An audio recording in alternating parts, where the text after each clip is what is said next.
it's me again, Cate Davis, with another chapter in our story of Merely the Meerkat. If you need to catch up, you can read about Merely coming into the world or about Merely's unique allergy at merelythemeerkat.com. That's MERLYTHEMEERKAT.com.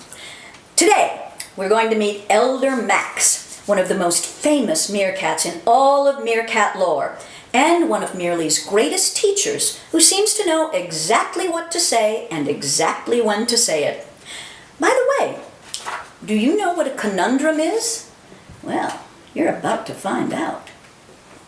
Every morning, one of the elder meerkats was selected to act as sentry, a watch meerkat, a lookout for the day. This job was vital and an honor given only to the most trusted and keen-eyed members, for the sentry alerted the mob of danger. The watch cat kept the mob safe, guarding, defending, and protecting all the meerkat families in the mob from harm. This sentry made sure there would be no more lost ones. Her mother told her that when Merely's father had been lost, it was not the fault of the sentry. The howls and growls had alerted the mob of danger, but her father had bravely remained outside the safety of the tunnels in case there were any stragglers. His sacrifice cost him dearly, but his courage was the stuff of meerkat legend. Each sound the sentry made meant a different kind of danger was approaching. A chirp meant one thing, a trill another. There were growls and howls to be learned. There were chirrups and tweets, and also different sounds to let everyone know that everything was quiet and secure. Sounds that said, "Go to sleep, all is well." One of the great traditions of the meerkat world was the nightly meeting of the elders. They were the oldest, wisest, and most respected of the meerkat mob. The greatest elder of them all was Max. His name was actually Maximilian, but he preferred to be called Max. Simply Max. He had always felt that Maximilian was far too grand a name, and it sounded stuffy and stodgy. Elder Max was anything but stuffy and stodgy. He was the most trusted of all the sentries, with the keenest eye and the sharpest ear, even at his ripe old age. His ability to make the perfect chirrup or growl or howl to warn of approaching danger had made him another legend in the Kalahari. Because of this, he was almost always chosen as sentry. Max was the one the mob most trusted with their lives. Tonight was no different. Max had been chosen to be on watch. It was a perfect African evening. Merely was strolling to the elder meeting, and suddenly her allergy reared its ugly, drippy, sneezy head. She had so enjoyed her tasty supper of mush.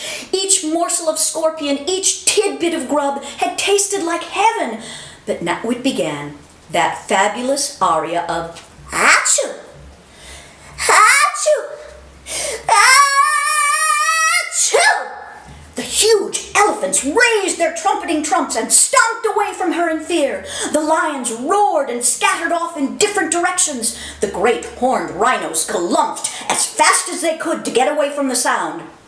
The giraffes, well, they simply stood still and motionless, hoping to be mistaken for trees. Merely hated her allergy. It made her sad. She didn't care if she was stuffed up. She didn't mind that she always sounded as if she had a horrid cold. She had learned to live with her drippy nose and her watering eyes. No. She hated her allergy because it made the other creatures flee from her in terror. Merely wanted desperately to be pals with the lions and the rhinos, the giraffes and the elephants. But how could she be friends with creatures who found her chewing so frightening? When the meeting was over, Max pulled Merely aside. She had been unusually grumpy that evening about her stuffy nose and constant sneezing. Max took her by the shoulders and looked deep into her eyes. The African moon was shining brightly, and its reflection on the white sand made it seem almost like daytime. "Merely," Max said, "you have what is called a conundrum. This conundrum is your allergy to the very food that keeps you alive." You cannot fight this conundrum. You cannot get rid of it. Think of it as part of who you are. Think of it as a superpower. Your chewing, after all, makes huge beasts run away in terror. Think about it and embrace that conundrum. If you embrace a bad thing, you can turn it into a good thing. Merely looked puzzled for a bit. Chewed, wiped her nose with her little paw, looked up at Max and nasally asked, Elder Max, what is a conundrum? Max laughed. A conundrum merely is a fancy way of saying that something is a riddle, something in life that is difficult to explain. Conundrum. Conundrum. I like that word. And she secretly vowed to use it whenever she possibly could. She gave Elder Max a huge hug. She didn't quite understand what he had told her, but she returned home with her head held high, a-chewing and a-chewing all the way. The lions scampered, the rhinos galumphed away, the giraffes tried once again to turn into trees. But it didn't matter. Merely's little heart felt lighter and happier. She did not feel sad or grumpy anymore. She stopped to gaze at the perfect African moon on this perfect African night. It was red and seemed to grin down at her. She remembered Max's words about embracing her allergy, so she wrapped herself in her own arms and gave herself a big old meerkat hug. I am Merely, and I am embracing my conundrum. I have a superpower! She danced about and flung her tiny arms high and wide, and then with great glee she chewed once more, a huge, long, enormous chew, and she watched as the last lone frightened lion scurried off into the wild. Then she acted her way with croaking gusto.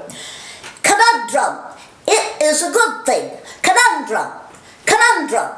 Some might say it's a bad drum, but I gotta say it's a good drum. Conundrum drum, conundrum drum. I don't dance to a tom-tom, waving a meerkat pom-pom. I don't dance to a bongo, pounded in the Congo. I prance to a conundrum, conundrum drum, conundrum drum.